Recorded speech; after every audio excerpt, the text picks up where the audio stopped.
ya, atau memandikan jenazah, kita harus menyediakan ini dulu, kain kafannya dulu, digelar dulu kain kafannya sudah rapi, baru dimandikan jenazahnya.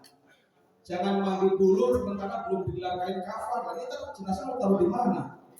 Kamu bisa pakai baju sendiri. Yang kedua, modalnya kita harus berani, nggak boleh penakut. Orang kalau takut katanya lahirnya siang, tapi kalau berani lahirnya malam. Makanya modal pertama dalam urusan jenazah harus berani, pede. Insya Allah kalau seperti itu berhasil. Tapi kalau bodoh amat, ada ini belum siap, kapan siapnya?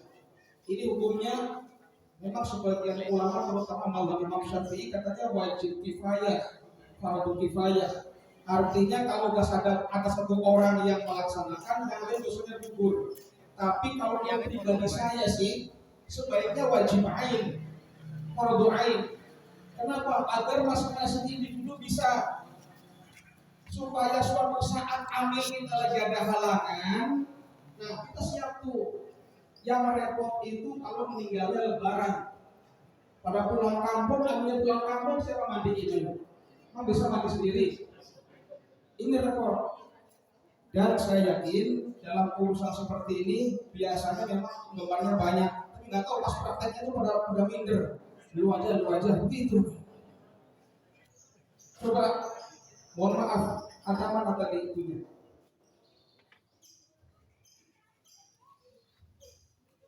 Kain kafannya mana kain kafannya? Mandi dulu. Mandi sih gampang ya. Ini benar dimandiin gimana ini? Ada mau tiduran sini? Ada mau nyoba mati nggak? Maju. Camat itu kita itu camat ya. Semuanya calon mati. Pasti akan merasakan semua. Boleh saya belakangan, bapak duluan, boleh. Kebalik. Sebaliknya, bapak duluan, saya belakangan. Odoy. Ini kepala jenazah, ini bagus nih. Bahannya. Oh, nggak serem amat. Kebalik.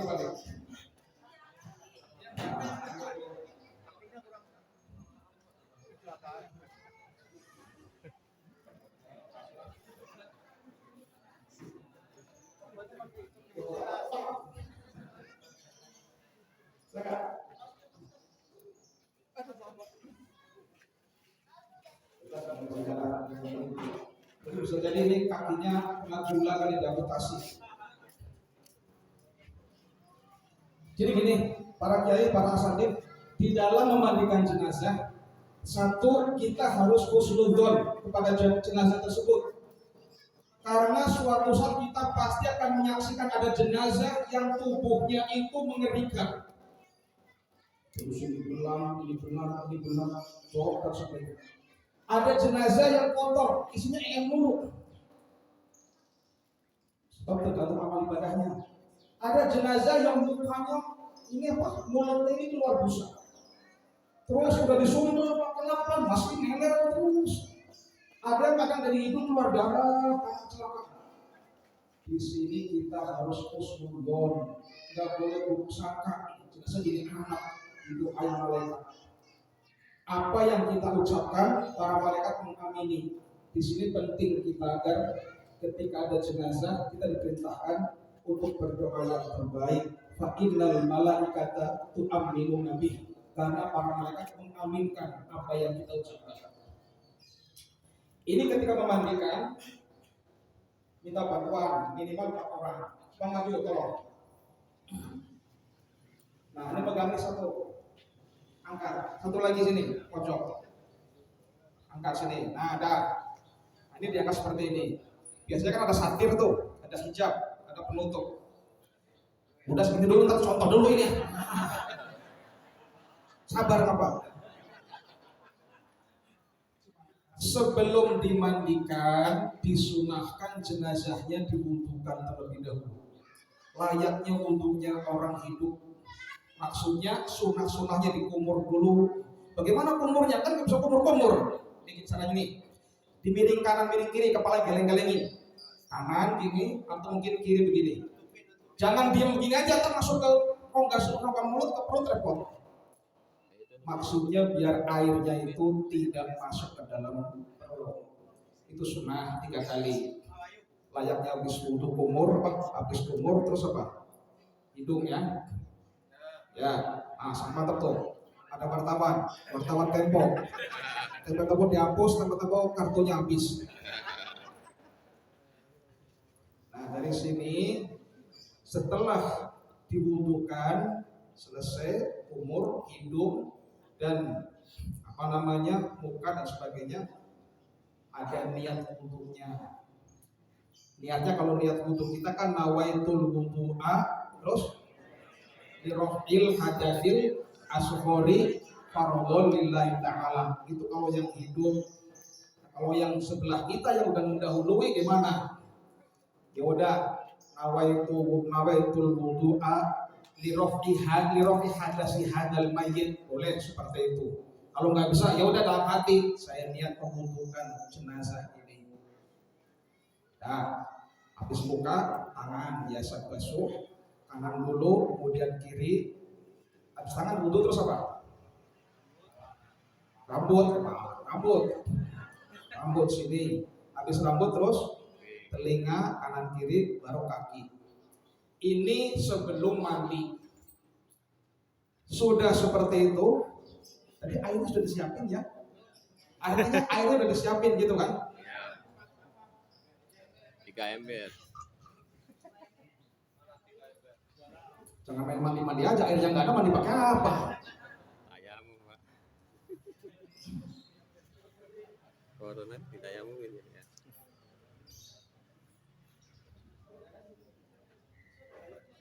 Ya sudah nggak apa-apa, biarin aja deh. Yang penting disediakan bak, ada yang berisi air kembang di situ, ada yang kapur barus, ada yang dicampur dengan air tawar, boleh, ada dicampur dengan air bidara. Daun bidara silahkan, boleh. Itu sunah-sunahnya seperti itu. Terus, mohon izin. Ini nih, apa namanya? Kapur barus. Ini yang banyak kan kalau untuk mandi jangan segini. Ya mungkin 3 kali lipat lagi segini, lalu ditumbuk biar halus, lembut, letakkan ke dalam air. You understand? Yes.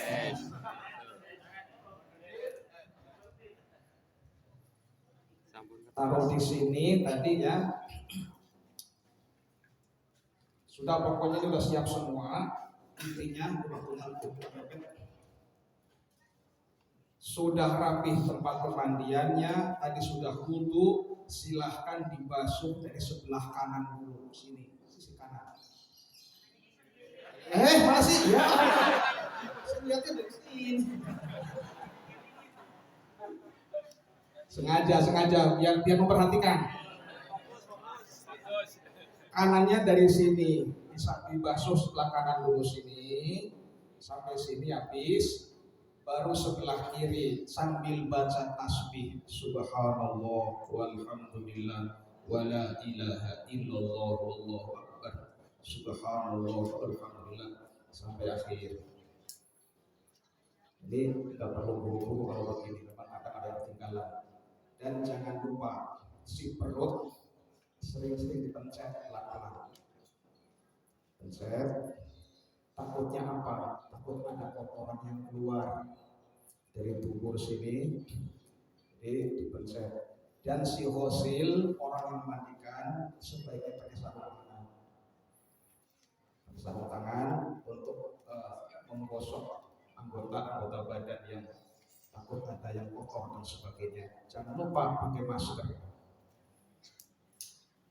Setelah di kanan sini ya, kanan sudah selesai, kemudian kiri, baru kepalanya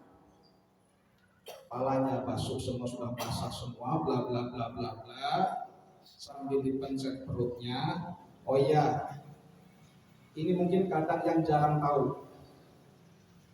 Sebentar mengingat, ketika jenazah baru saja wafat, baru saja habis namanya, Kan kita bingung tuh keluarganya. Yang hadir di sini supaya praktekkan. Jangan lupa tangan sama mata segera dipejamkan matanya. Mata dipejamkan, tangan dilemes-lemesin, lekuk-lekukin, letakkan sedekap layak-layaknya orang sholat. Kemudian si perut ini ditindihin benda, asal jangan Quran, jangan mushaf. Boleh pakai batu bata dibungkus, sini. Tujuannya apa? Agar tidak buncit. Takutnya udah sekian lama perutnya buncit, jadi kelihatan bagus. Dari situ lalu ini kepalanya diikat. Kenapa kok mata diperintahkan dipejamkan? Itu hadis. Innar ruh idza qubida tabi'ahul basar. Roh apabila baru saja ditarik oleh malaikat, mata melotot ikutin kemana arahnya roh lari. Sehingga dia matanya melotot. Ini kita sunnah segera dipejamkan. Di sini nanti akan timbul ada yang jenazahnya senyum, mesem, mukanya cerah, ada yang kelihatannya serem, ada yang menakutkan, ada yang menjijikan. Sekali lagi, kita nggak boleh sukuhun, harus husnudon. Saya jadi ingat seorang penyair mengatakan, waladatka ummuka yabna adama baqiya wan nasu yadhakuna haulaka surur fajhad li nafsika an takuna idza bakau fi yaumi mautika dhuhikam masrur. Baharnya bahar kamil. Waladatka ummuka yabna adama baqiya wan nasu yadhakuna haulaka surur. Ibumu wahai manusia, anak Adam, ketika melahirkanmu, engkau dalam kondisi menangis. Tapi masyarakat setempat bangga, girang, senang. Alhamdulillah lahir si fulan, mudah-mudahan jadi anak soleh. Tapi usahakan, fajhad li nafsika, usahakan dirimu. Tatkala masyarakat menangisimu di hari kematianmu, engkau dalam kondisi senyum. Ini bagaimana caranya? Segera amal ibadah semaksimal mungkin dari sekarang. Tadi ada yang senyum, ada yang meler mulutnya, ada yang keluar busa. Ini ada penjelasannya. Ada penjelasannya. Jenazah itu kenapa kok sampai keluar busa? Kata Rasulullah, irtaqibu indal mayyit kawahan. Perhatikan 3 hal pada diri jenazah. 1, indarifat ainahu, apabila matanya berlinang, kayak orang nangis, keluar air mata, atau di pelipis sini keringatan. Atau yang kedua, wahasuna launuh, mukanya kelihatan cerah. Atau yang ketiga, lubang hidungnya membesar begini. Wah, tapi kita nggak pernah ngeh yang ketiga kayaknya. Tapi begitu menyaksikan, wah, lubang hidungnya membesar. Apa kata Nabi? Fa innahu rahmatun qad halabih. Itu rahmat Allah yang Allah curahkan kepadanya. Dia berhak mendapatkan mendapatkan titel husnul khotimah. Amin ya rabbal alamin. Mudah-mudahan kita seperti itu ya. Yang kedua, tiga yang kedua nih. In hoto hotipol bakar. Ketika jenazah sebelum wafat dia ngorok, mendengkur, diam, sehari ngorok, besoknya enggak. Kalau kita yang nggak tahu paling ngomong udah ngorok. Atau yang kedua, wasaku malaunu, mukanya menyeramkan, bagi yang memandang takut. Atau yang ketiga, wasyadda sidqoh, rongga mulutnya keluar busa. Suka lihat begitu? Ini bisa 3-tiganya, bisa salah satu, bisa cuma 2. Tergantung amal ibadah. Sama yang pertama juga sama. Apa kata Nabi? Fa innahu bala qad nazalat bih. Itu azab yang Allah timpakan kepada diri jenazah. Dah, tuh asal sekedar tahu. Ini penting sekali agar kita jangan sungguh. Sudah dimandikan semua nih, kemudian dimiringkan ke kanan sana, miring kanan apa kiri namanya? Kiri sini ya. Nah, miring sana. Miring begini. Oh ya, tadi ada yang megangin begini kan? Nah, jadi masing-masing pojok megangin kain panjang, miring ke sana, dimandikan juga di sini. Dan jangan lupa dicebokin pakai tangan kiri. Kalau yang laki memandikan jenazah laki, kalau yang perempuan memandikan jenazah perempuan. Jangan sebaliknya. Jenazah laki yang memandikan perempuan, jenazah perempuan yang memandikan laki. Karena ada hil-hil yang mustahil. Wow, pikirannya ngeres. Boleh. Sudah miring seperti ini, miring satu lagi ke sini, tarik sini, didorong. Kan berat tuh orang meninggal. Jadi supaya tenaganya itu jangan 1-2 orang, ada pembantu yang lain. Sudah miring begini, dimandikan juga sana terus, dicepokin juga seperti ini. Ya, oh sunahnya berapa kali apanya? Miringnya, mandinya, oh nyiramnya, oh iya. Minimal itu ya takmimu badanihi, minimal yang penting badannya rata. Tapi sunahnya salah sama roh 3 kali. Ya, sunahnya 3 kali supaya ganjil-ganjil, atau balik kalau 4, 3, 5 gitulah. Diatur aja. Yang penting minimal takmimu badanihi. Yang penting semua asal basah semua boleh. Bagaimana kalau mandi nggak ada air? Kemarau panjang, boleh tayamum. Jenazah ditayamumin boleh. Bagaimana kalau jenazah COVID? Baru nggak pernah berani mandiin jenazah COVID. Ya kan, pada takutan kan? Katanya takut ketularan. Silahkan boleh jenazah COVID kalau memang nggak mau dimandiin, ditayamumin juga nggak apa-apa. Bisa tayamum nggak? Bisa. Kalau kita bisa tayamum, berarti bisa menayamumkan jenazah. Cukup muka begini aja. Kalau tayamum nih, ambil debu, asal buat isyarat begini aja. Di atas muka jangan begini. Ya. Kalau dia ngomong, aduh jangan kenceng-kenceng, ya gimana? Kita kabur. Biasa pelan-pelan begini, kemudian tangan juga asal buat isyarat aja. Selesai, udah cukup. Ini kalau tayamum bentuknya. Tapi kalau bentuknya air tadi semaksimal mungkin. Sudah selesai mandi, diwudukan kembali. Diwudukan kembali. Wudunya cukup yang wajibnya saja nggak apa-apa.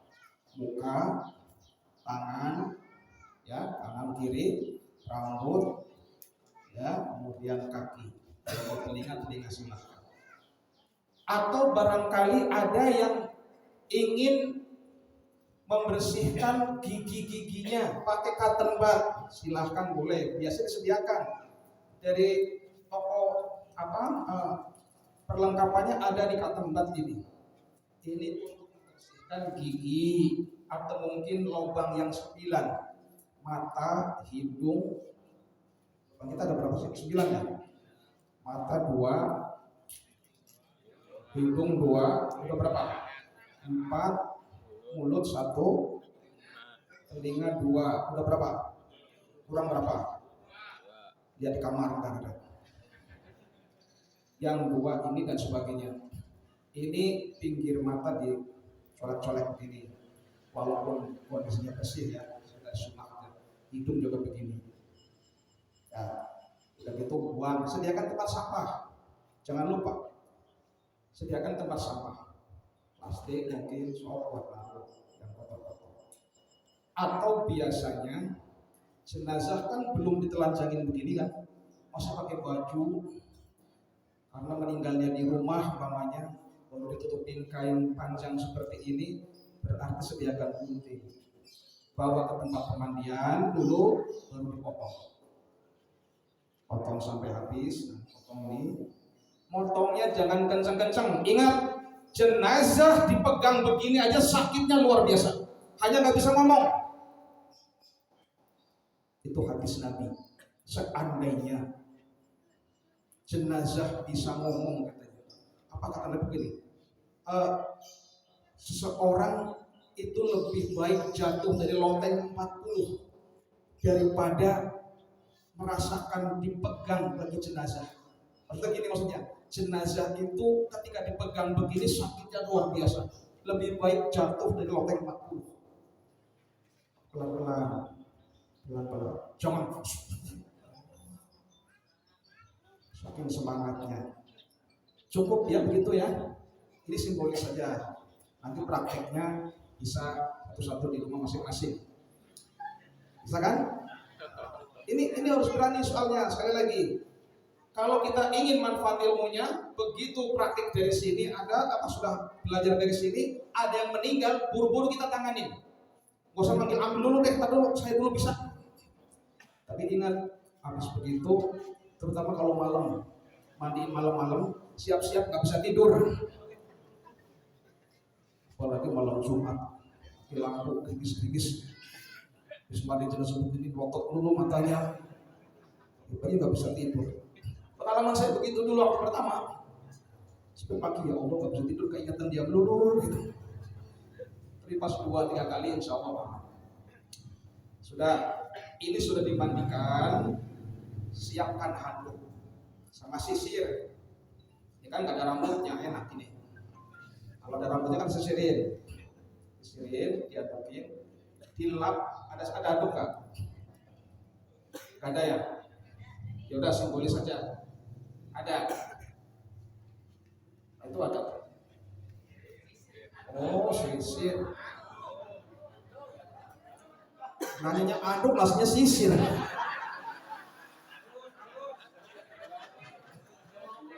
Kurang kopi.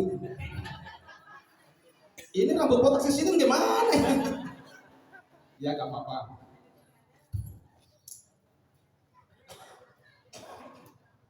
Nah, ini diadukin, bla bla bla bla bla, selesai, ditutup kembali. Pakai kain kafan pakai kain yang baru. Ini kan basah tadi nih, ya kan? Nah, ini jangan dipakai. Ambil kain yang satu lagi, kain panjang. Ya layaknya jenazah beneran juga. Oke, ini harus terjun ini. Kebalik. Silakan, ini diambil pelan-pelan. Basah, taruh di tong sampah. Sudah, ini rapi. Lalu akan kita pindahkan. Ketika mengangkat jenazah dalam kondisi seperti ini, si kain kafan jangan ditindihi, kasih kain kafan lagi kain kafan lagi. Kain jarit tapih.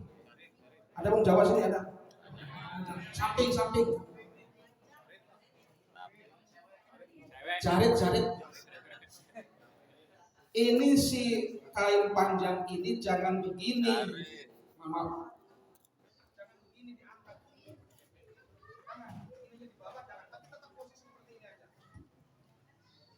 Posisinya seperti ini aja.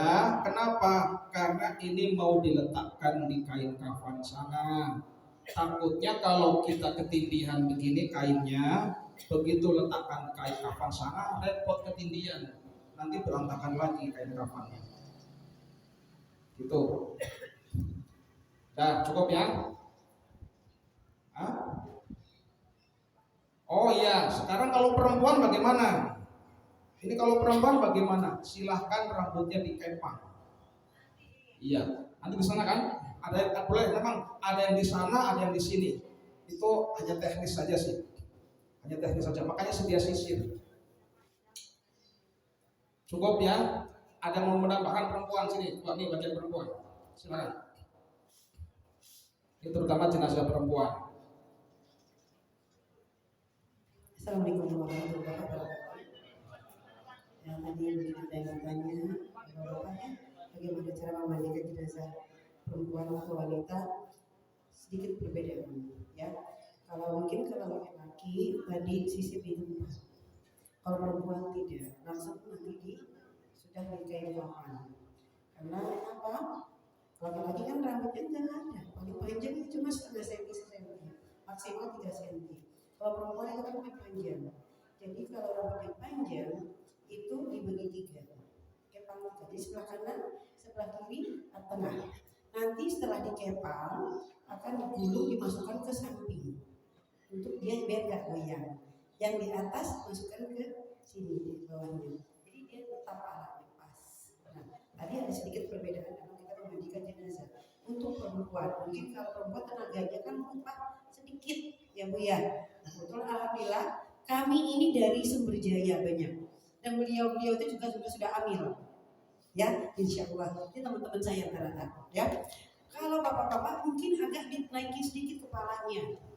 Kenapa? Tenaganya banyak. Kalau ibu-ibu tidak, hanya dimiringkan. Ya, dimiringkan. Sini Bu, Bu Susi. Ya. Ini sudah biasa bantuin saya. Ya. Jadi, sini nggak apa-apa Susi.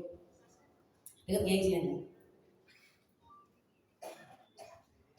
Ya, kalau untuk memandikan perempuan, karena memang kami tenaganya tidak seperti bapak-bapak, kami miringkan. Tapi tetap posisi dia tertutup rapat, ya, tidak ada yang kelihatan sama sekali. Dan kemudian nanti kami mandikan seperti disampaikan oleh beliau tadi Pak Kiai, kami akan lap, usap pelan-pelan seperti memandikan bayi. Dan untuk mengeluarkan kotorannya, jadi kami tetap tadi ya, minimal itu 4 benar, 2 kanan, 2 kiri. Kita urut sebelah kiri, karena posisi lambung adanya di kiri. Kita urut pelan-pelan sampai ke berok kalau bahasanya ya. Tahu Pak berok? Ya, itu bahasa mana Ustaz? Berok. Ya, sampai dari ini ulu hati sampai ke beroknya. Pelan-pelan sampai selawat aja, terserah musikir. Ya, sampai kalau yang keluarganya, anaknya utama pakai sarung tangan, itu tangannya masuk ke dubur. Semua, mau laki-laki atau perempuan sama, karena namanya kotoran itu ada yang lembut, ada yang keras. Benar nggak? Makanya kalau dalam memandikan jenazah itu jangan pakai gayung untuk membersihkan kotoran, tapi pakai selang langsung. Karena posisi selang itu di depan dubur langsung. Terus sarung tangan ini harus ada sabunnya. Maka tadi dikatakan sabun cair. Kan lembut, masuk ke duburnya pelan-pelan ditekan. Jadi takutnya kadang-kadang kalau nggak agak dikorek susah. Jadi benar-benar bersih kita memandikannya. Kalau laki-laki kan cuma 1 lubangnya, kalau kita kan 2. Mohon maaf. Ya, terlibat ya. Nah, itu untuk perempuan. Dan juga tadi kalau satu lagi kayak kotoran dari untuk di mulut. Kami biasanya tidak mengumur-umurkan dia masuk ke mulut. Kadang-kadang kan nggak semua yang memandikan membantu kita itu ngerti. Makanya kalau memang dia sudah tutup rapat mulutnya, cukup kita lap saja mulutnya. Atau kita bersihkan dengan kata bibirnya agak dibuka sedikit, tidak usah dibuka mulutnya karena sudah terkatup, kecuali agak terbuka. Ya, baru seperti tadi. Tapi kalau sudah tertutup rapat, dilap saja. Toh itu kan sunnah. Ya. Nah, ada lagi pertanyaan? Apa? Ada yang mau tanya lagi? Perbedaan laki-laki dengan perempuan tadi, Ustaz? Nah, kalau dia meninggal dalam keadaan haid ataupun mungkin setelah junub sudah keluarga, ya Pak ya, atau mungkin setelah dia melahirkan. Nah, itu betul pertanyaannya sangat bagus. Ini untuk ibu-ibu juga sama. Ya, jadi tadi sebelum memandikan usir kita, memang kita toharoh dulu. Ya, kita bersihkan dulu semuanya, kita mandiin setelah itu. Ya, yang kita takutkan seperti itu tadi ada, mungkin takutnya dia lagi haid, mungkin dia setelah junub, mungkin dia setelah nifas atau wiladah, ya seperti itu. Gitu. Jadi memang kita toharoh dulu sebelumnya. Ingat, kalau di ibu-ibu kami membuka baju itu ada setelah ada di tubuh dia. Kenapa? Karena takutnya yang ngangkat kan bapak-bapak. Waktu ngangkat awal, kalau bagi saya itu bebas, siapapun boleh. Dan kayak ini memang tadi saya bilang, saya masukin ke dalam. Karena kan yang ngangkat bukan semua mahram, tidak. Tapi setelah dia selesai dimandikan, kan selesai dimandikan dibutuhkan. Nah kemudian yang ngangkat itu wajib mahramnya saja.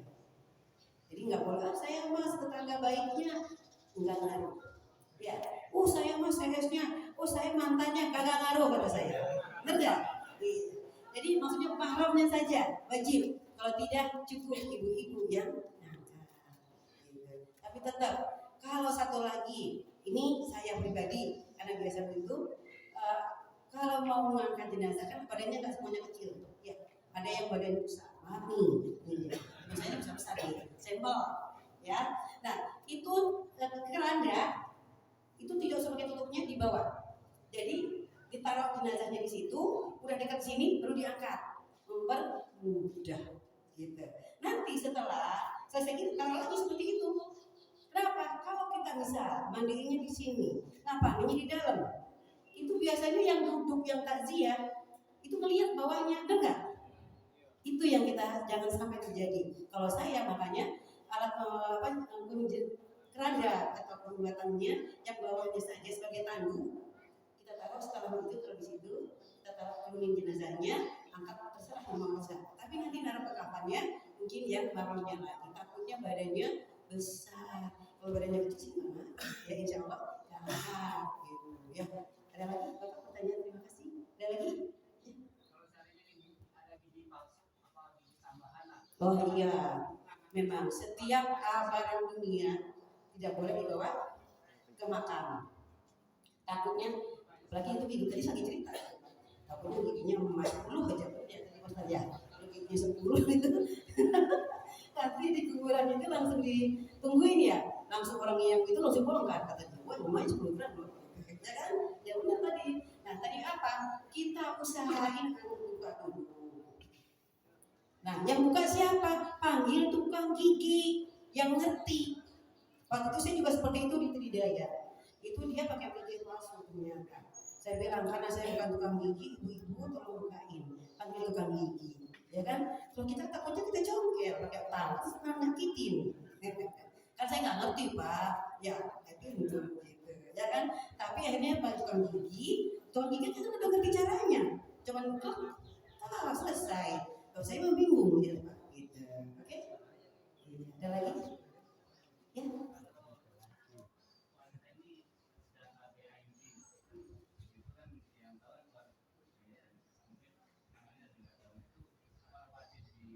Nah, biasanya kan memang sih ya kalau KB sekarang ini kan bukan hanya IUD saja ya, ada spiral, ada apa aja ya, macam-macam.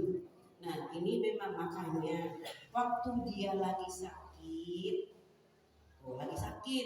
jangan lagi sakit kalau mau, dia bingung jawabnya juga, mau jawab juga nggak bisa, ya, buru-buru jawab, ngerasain lihat malaikat nongol jadi takut gila, ya, gitu. Jadi apa? Waktu dia lagi sakit kita melihat kok sakitnya begini kita tanya, bukan hanya utang aja ya, ditanya, ya, tadi mau utang doang ditanya, ya, jangan utang doang, pakai spiral ya, sebab pakai ibunya, ya. Pakai susu enggak gitu kali. Kalau kayak saya itu pakai susu tapi tusuk susah maksudnya ya gitu maksudnya ya. Jadi apa kita tanya dulu keluarganya gitu. Kalau memang dia pakai kita bawa ke dokter dilepasin. Tapi kalau kita tahu setelah dia meninggal tidak boleh dilepasin karena menyakiti. Jadi udah itu sebenarnya ya. Amaluna apa?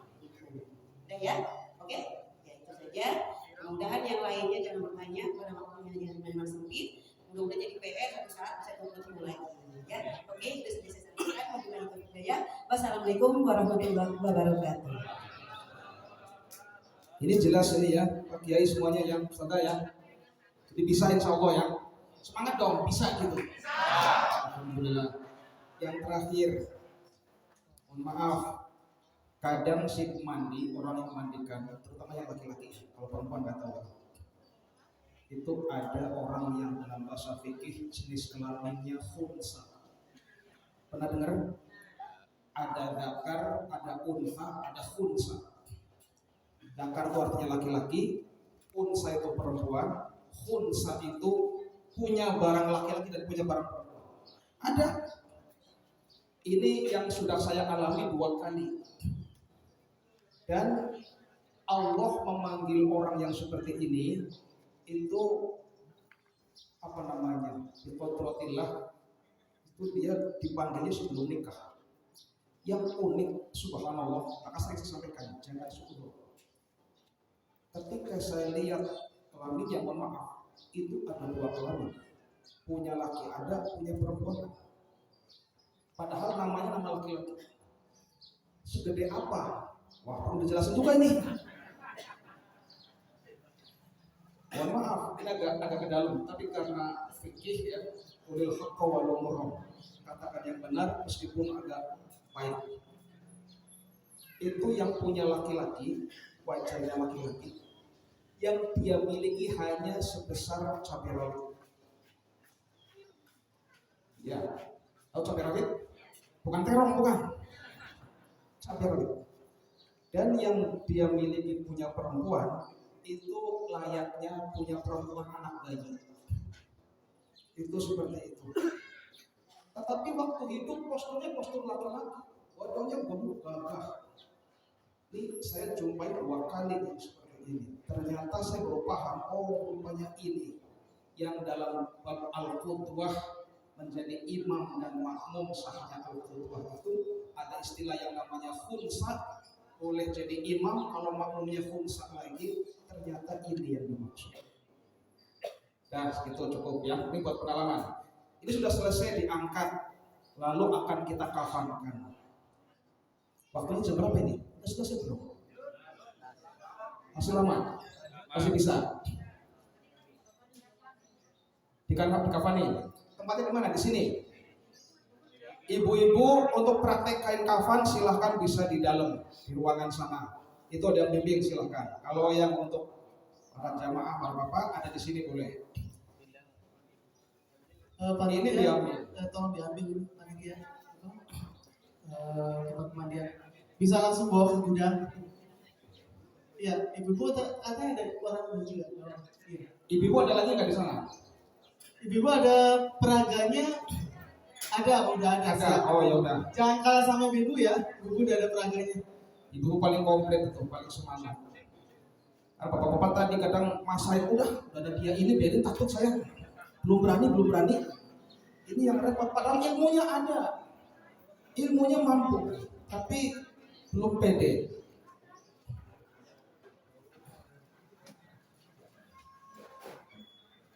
Oh iya, kalau yang belum kenal saya boleh subscribe dong di YouTube saya. Namanya Ahmad Zamroni Anas. Itu lagi live streaming. Itu udah 1.000. Bisa live streaming 100.000.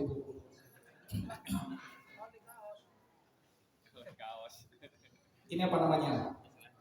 Kain kafan.